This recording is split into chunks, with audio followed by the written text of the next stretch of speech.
Hello, everybody. Welcome back. Let's play Hearts of Iron 4 New Order as Guangdong. Let us continue on from where we last left off. So we need to find someone who's actually able to make some weapons for us, right? We need to make money. We need to make money as quickly as we possibly can. Otherwise, everyone in Tokyo is going to hate me. Silicon Delta. Viewer history of products has gone through the production cycle. Hey, 1970 rice cooker. Let's fucking go. What's the most recent invention? The SDLD facsimile. Okay. So, current field of research is no focus. Product cycle lays dormant until the next year. Monthly progress 4%, 5%, 3%. No focus right now. I'm guessing that this makes a difference. Like, which of these ones we actually research? Okay. I mean, at least people like us. That's good. And how's our GDP looking right now? Still about $2 billion short, which seems pretty bad. Actually, I guess if we don't create any money... Count our pennies... Yeah, you just increase GDP growth, which I guess is kind of what I'm actually needing. What if I cut... What if I do military austerity? So that we actually end up maybe making some more cash here. Army expenditures, social expenditures, all this seems basically okay. I'm not gonna move any of these right now. The island. Take a careless stride along the certain section of the northern coast of the Pearl River, and one can vaguely make out the concrete lifeless fortress lying on the other side. Ask any elder residing nearby, either running a tea shop with his family or alone on the streets, and he'd offer musings about an army of stone-faced men in khaki staring out from their island of barricades with almost unseating vigilant. Of the origins and the purpose they serve, he would not know, nor the truth of what the men on the other side had come not to serve, but to police and to monitor. A specialized, fully supplied garrison of the Imperial Japanese Army, accompanying the Guangdong civil authority since its conception. Ready to mount their landing craft and intervene at a moment's notice, should Guangdong be devoured by own capitalistic insanity. What your elders certainly would recall, however, is the fertile legacy bequeathed upon the very soil the Japanese army men stood on, a dream crushed beneath the invader's boot and interred under the wailing river waters. On the island was once the academy, none other than the Chiang Kai-shek as its headmaster, a flaming forge of revolutionary fervor from which hundreds of brilliant able men emerged and threw themselves into China's crusade against the dark age of warlordism. But alas, such an era was gone by. Within mere decades, those same brilliant men would all perish in senseless infighting, meet their demise on the smoldering battlefields, find themselves vanquished or banished to remote corners of the lost homeland. As the white sun lay conquered by the red, the blood millions irrigated the crimson's rays. Wampai, silent tears would well up in the elder's eyes as whispers a long-lost name. But here it will be the Emperor's soldiers not, nor will the men in suits overlook Koshu stop their amounts of gold. It is to the same fate that the island has consigned itself, just another nameless patch of soil. Another insignificant stroke upon the prosperity's grand design. I'm getting flashbacks to our Kaiserreich Left KMT series here. In every cry of every man. A man sits, his head screaming in the middle of a room, his eyes flickering fanatically, like little candles caught in a gust. Tears soon boil from the air. He sees nothing. The world is a blur. However, he has no wish to see. Not after what he has witnessed. Not after he lost his friend. Across from a curled up figure sits another man. One that is at least somewhat smartly dressed. Well-groomed and calm. He lazily reaches for necessary paperwork. He asks for the trembling man's name. No response. He grunts when, to his growing annoyance, he has his pleasure to hear the erratic shuffling of the man's frantic limbs. Meanwhile, the trembling man's mind hurls around. He can't understand what pulled his friend into the Russian machine. Did he succumb to his aching tiredness? Did he lose focus? Could he have simply given up on his exhausted life? Nothing makes sense. Yet, he could not tear himself away from the horror of his thoughts. He will return to work tomorrow. He has no other choice. The manager's paperwork will be filed and nothing will change. He can only hope that he will not be the next to suffer the same fate. Death has become banal. I did not realize that there were 3 different events that all stacked on top of each other. Decisive save souls. Sony, modular rifle Mark 1, easily adjustable, compatible with a multitude of ammunition types. Mashuita, special function weapon prototype, lightweight, fletched ammunition, superior penetrative arm power. Fujitsu, experimental Type 1 rifle, integrated night vision optics with portable batteries. Suzuki's lip curled in distaste as he flipped through the design specifications submitted by Sony, Matsui, and Fujitsu. Prime Minister Ino had built the replacement rifle posed as the next generation competition. But Suzuki had nothing worthy of that title among the candidates. He scoffed at Sony's promise of an adjustability of ammunition compatibility, fulfilling a non-existent need in Japan or its closest client militaries. It might be good for export, he supposed, but that hadn't been the Army's requirements. As for Machita, the man had put together a dart gun. A focus on lightweight weaponry was useful at first glance, and fit Machita's emphasis on design well, but it would be a no-go for the exact opposite reason as Sony's, creating a logistical nightmare where none existed. And Fujitsu, Suzuki admitted he was intrigued by the possibilities of improved night optics. He had nearly fallen out of his chair laughing when he saw the dimensions of the portable battery. A car battery ripped out of an engine and strapped to a man's back. He supposed he should have expected much. They were all newcomers that needed military equipment, and it showed. But it matters that he picked one to submit to Tokyo. It will spend $0.05 billion. This value will be added to national debt. It's time to decide on which experimental rifle project will be subsidized advanced field training. The field training will then be deployed ready to send to Malaysia. Try not to run over budget. The PTRG in this and in the future projects will be deadline of 365 days, or they're forced to pull out of the conflict. So which one do we want? My gut is Sony. Having adjustable ammunition it could be good for export in the future. If that's for both Japanese and Chinese ammunition. How heavy is the backpack? Highly experimental thermographic scope requires a large external battery. I mean, I think Machuita it basically is a non-starter. Highly adaptable design for marketing to widespread potential demographics. Got a grenade barrel underneath it. Ammunition. I mean, I'm kind of feeling the experimental rifle. I think could be. Yeah, let's subsidize the stupid rifle they've got. Oh, it actually unlocks technology as well. So where is that located then? Is it like a unique tech? 1945 rifle, 1956 rifles. These are basic guns. Is it in support? Manic Coordination. Was this here in the Germany campaign? I just never clicked on them. Military engineering. I don't know where this tech is. Maybe it's actually not located in here. Maybe it's like hidden away. I'm not too sure. Lunch at the Kantoken. Machuita Mershe watched as a Fujita Ibuki Masaru they congregate into the plate of chili shrimp, leaving him marveling as he sipped his jasmine tea. His half-finished serving of shume growing cold. The two had chosen the Kantoken, a leading Cantonese restaurant in Guangdong's Japanese quarter, though Matsute expected that no Cantonese dish would look as red or taste as sweet as Ibuki shrimp for working lunch. Please take your time. Machuita remarked grimly, resisting the urge to check his grand Seiko wristwatch. I have enough to spare.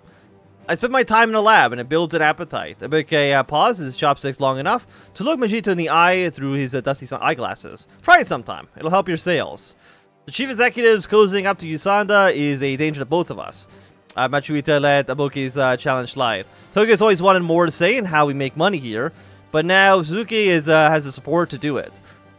You don't have to tell me how dangerous Suzuki and Usanda's alliance is. Ibuki shook his hand dismissively. You and I ought to be hard working on the next stereo, color television, or computing machine. But people like them only know how to get it in a way. Or only know how to get in the way. I heard he might surprise us with something that'll hit us both over the bottom lines. Can you imagine? He can't have that, can we?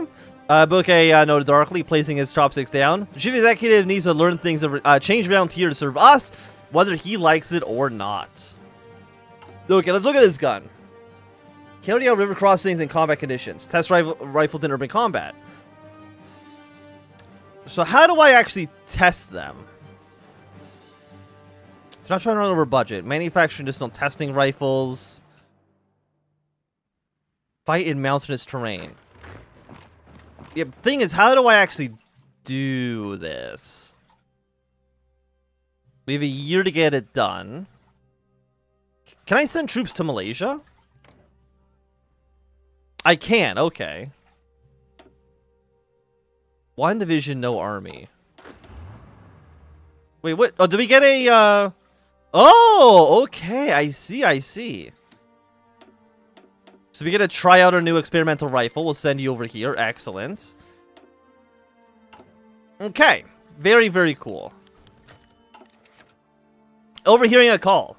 Suzuki and Matsuwaya were 40 minutes into the morning meeting concerning Legislative Council when a shrill ring came outside the Chief Executive's chambers. I'm sorry to interrupt. The Secretary bowed meekly as Suzuki's brow nodded in annoyance. Usana headquarters for Matsuwaya said it was urgent. I'll take it. Matsuwaya caught the Secretary as he briskly lifted himself out of his seat. Hopefully this won't take long. Minutes passed. Suzuki felt a tinge of pain as his last cigarette burnt down to the tip of his fingers. Cursing, he made for the vending machine next to the elevators, before being stopped in his tracks by Matsuwaya's frustrated voice. The payments to Guangdong were being made by the Home Office. The Modifier account. It's always them. What about Eno now? I thought this wasn't going to be an issue. You're damn right this isn't how I wanted to hear about this. Sakai nearly jumped. It wasn't all like Matsuwaya to shout. He scrambled back to his office and flopped into his seat, mind racing. Something was going on with Usanda in Guangdong, something connecting this Modifier firm and the Prime Minister Eno. It could be nothing, but it didn't feel like nothing. Rob from Matsuwaya Stone. Was Matsuwaya hiding something? Something that could make Usanda a liability. Sakai felt a cold, clammy wave wash over him and suddenly thought he suddenly wished he hadn't forgotten to buy his cigarette. Is there dirt? What's the firm doing? Check the payments. What is the firm doing? Let's look at the firm. We got our volunteers in... When do they actually show up there? They will be there. You will be there on the 21st. Excellent. An opportunity. Very little could be heard about the clicking of chopsticks and the waiter shout in the dim, sweltering eatery of Hong Kong's Shangwan. Nothing of importance could be overheard in the Reish's din without a would-be eavesdropper revealing themselves, which was exactly how Morita Akai wanted it.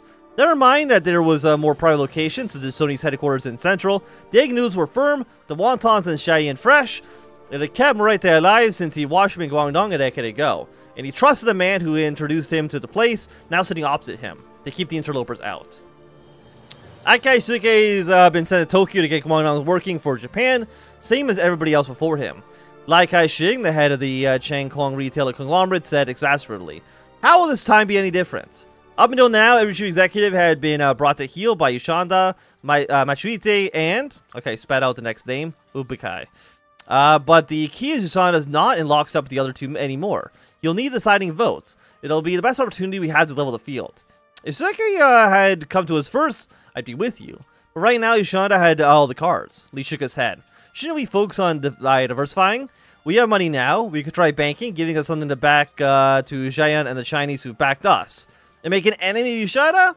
We'll be back to square one, Morita groaned. Politics is an art. So we can send it out immediately, but of course we haven't done basically anything here. Okay, national focus. We've done some more police stuff. Meet in the capital.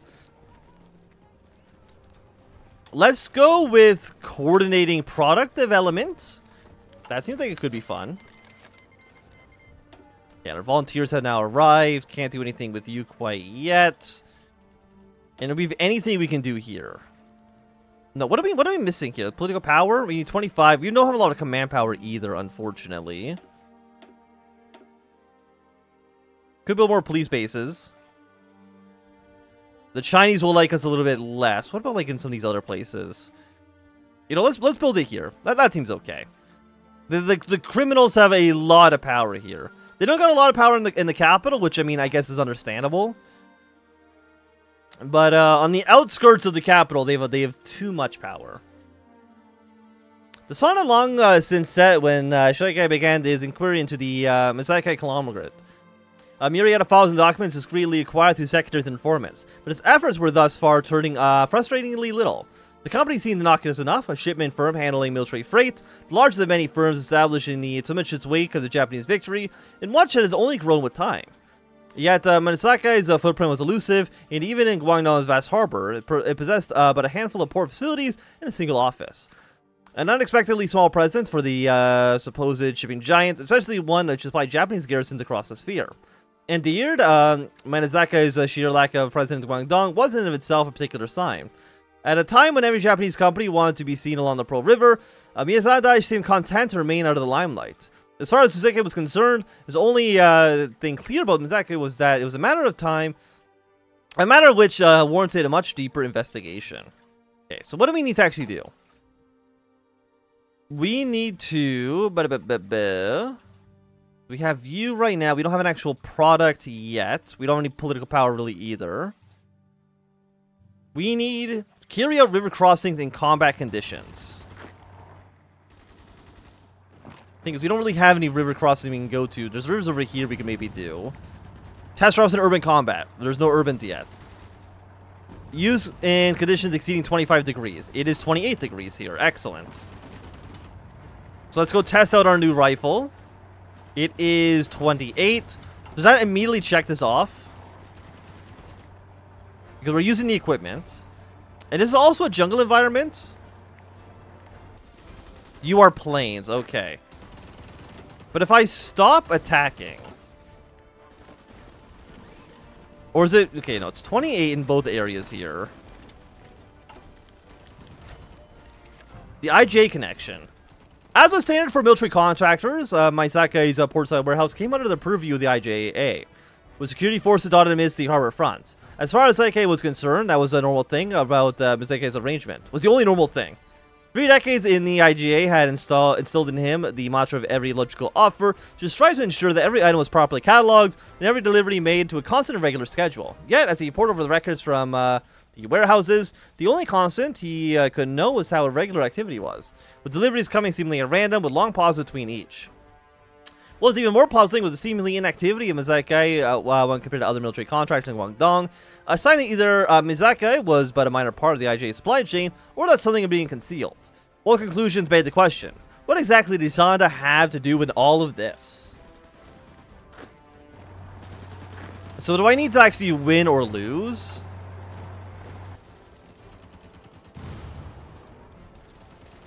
Use equipment and conditions, test rivals, and carry out a river combat. Wait, is this a river? Okay. Now, I don't know exactly what I'm doing. I did wrong here for this not to get checked off. Okay, let's attack Singapore. Singapore's got to be urban, right? Yes. And it might also be a river crossing. It's hard to say. Vast, quiet, empty, precisely the wrong words which one would use to describe the offices of a well-to-do shipping company. Yet, as Zuike read over the reports, they delved neatly into descriptions of the offices. The only constant activity, it seemed, was the delivery of goods from Yusanda's local Guangdong branch to Majaka, which, as far as he knew, were shipped to the docks along with the regular shipments made by the IGA. The checkpoint man by trusted inspectors had investigated the shipments, only to turn up bundles of military yen that the couriers didn't even seem to want back. None of it made any sense. None of it. Why was a Bank of Guangdong dealing with currency while the only in the sphere's backwaters? One administered by the massive army bureaucrats at that. Why were the assets of the supposed shipment conglomerate minuscule and vacant? The information buried beneath layers of secrecy. And what did the army have to do in all of this? Suike sighed, taking note of the rising moon. Whatever was going on, it certainly wasn't doing a number of hours he spent in the office any favors. So if I attack you... River crossing. Test rifles in urban combat. You're using the special rifles, right? Anti-tank infantry equipment. Experimental rifles, yes you are. The lead experimental rifle should ventilate removal units.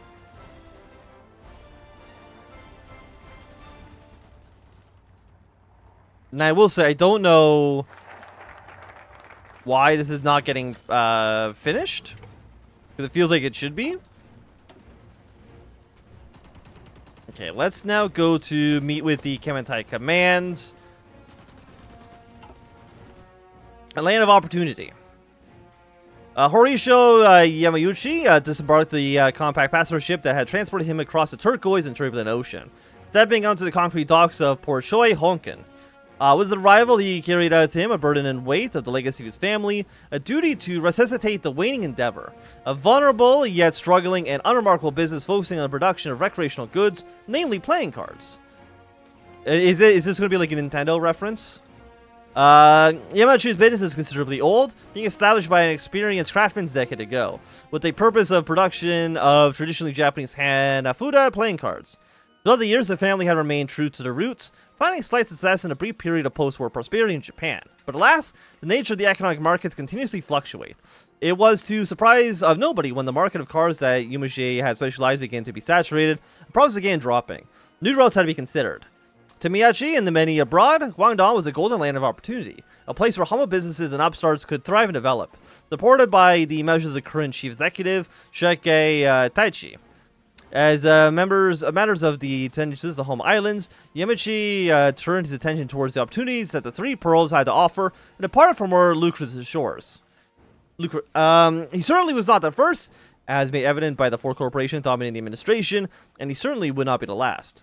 Yamachi took a deep breath and changed the air, and the Deltan smiled. Here, Nintendo would find success and prosperity. The company will finally be put on stable footings. Excellent. We'll make some, what if we made, like, make some Pokemon cards? Could be fun for everybody. The clock in Suke's silent office seemed to tick louder than ever. Continuously cold beads of sweat rolled down his neck as he cleared his mind of unnecessary thoughts. He held the stack of papers within his hands, upon which contains all evidence gathered on Yusanda's bank that was collected. Suke knew it was undeniable. Something had been happening behind the curtains of the Yusanda bank. The possibilities ranged from suspicious activity within the borders of Guangdong to the degree of corruption occurring in Tokyo itself. Shuke felt his hands tremble slightly. Whatever impact results from this would be heavily affecting him. Machuaite and Yusanda had been the most ardent and keen to back and support Suke in his actions during his tenure as the chief executive, especially Machuai, who was a personally vouched in support for him. Any failure or scandal on his part would be reflected upon himself. Still, there was no absolute definitive evidence that Mushu himself was involved in any way, shape, or form in the case. But if it was connected to Yusan and Guangdong, it would certainly be very much possible to involve him. Sakai could very well place his faith in Machuai, assume that he was innocent and ask for help securing his relations, or he could assume that he was complicit and directly accuse him. Either way, he had to make a choice. I'm going to say that he had nothing to do with it. But I think that at least right now, it's going to be a great time for the end of this episode, so if you enjoyed, thumbs up. Not enjoying, thumb down. You want to see more, subscribe, and goodbye.